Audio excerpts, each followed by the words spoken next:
beliefs that we will bring the full force of law against anyone who attempts to use threats, intimidation, and outright violence to further an agenda. We will find you, we will prosecute you to the fullest extent of the law.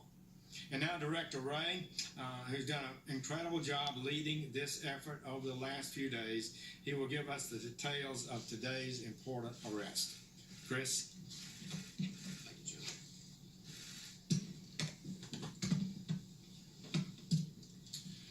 As the Attorney General has confirmed, we have arrested Cesar Sayoc in connection with this investigation. As our investigation is still ongoing, I may not be able to answer questions about his background or about his motive. What I can say is that this was a nationwide investigation of enormous scope and of the greatest importance. Our investigation ranged from New York to Delaware, to Maryland, to the District of Columbia, to Florida, to California. And as it always does, the FBI responded with every resource we've got, including our Joint Terrorism Task Forces, our Counterterrorism Division, and our world-renowned experts at the FBI lab in Quantico. But and I really can't underscore this enough, we did not act alone, as you can see from the agencies and departments represented up here today. A threat of this scope and of this magnitude requires all of us working shoulder to shoulder.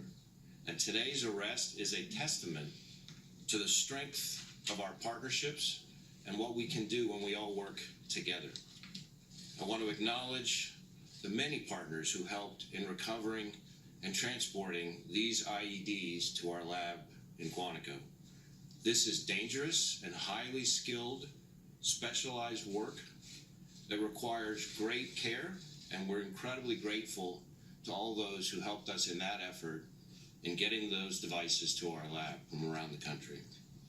We can confirm that 13 IEDs were sent to various individuals across the country. Each device consisted of roughly 6 inches of PVC pipe, a small clock, a battery, some wiring, and what is known as energetic material, which is essentially potential explosives and material that give off heat and energy through a reaction to heat, shock, or friction. Though we're still analyzing the devices in our laboratory, these are not hoax devices. I want to focus for a moment on the amazing work of our folks at the FBI lab. Based on their initial analysis, they uncovered a latent fingerprint from one of the envelopes containing an IED that had been sent to Congresswoman Maxine Waters. We have confirmed this fingerprint is that of Cesar Sayoc. There is also a possible DNA connection between samples collected from pieces of 2 different IEDs mailed in separate envelopes and a sample previously collected from Sayoc in connection with an earlier arrest down in Florida. This is phenomenal work with the greatest pressure under an incredibly tight time frame. We see unbelievable work like this on TV and in Hollywood, but to see it up close in reality is something to behold. And we are so proud of our team at the lab for their work in keeping people safe and helping us to find the individual responsible. Late last night, we also turned to our partners in the Florida Department of Law Enforcement for confirmation of this DNA connection, and we want to thank them in particular for their very quick work. I also want to thank the men and women of the FBI's Counterterrorism Division who remain on high alert to try to keep the American people safe from harm, and who move quickly and efficiently into action every single time. Today's arrest doesn't mean we're all out of the woods. There may be other packages in transit now and other packages on.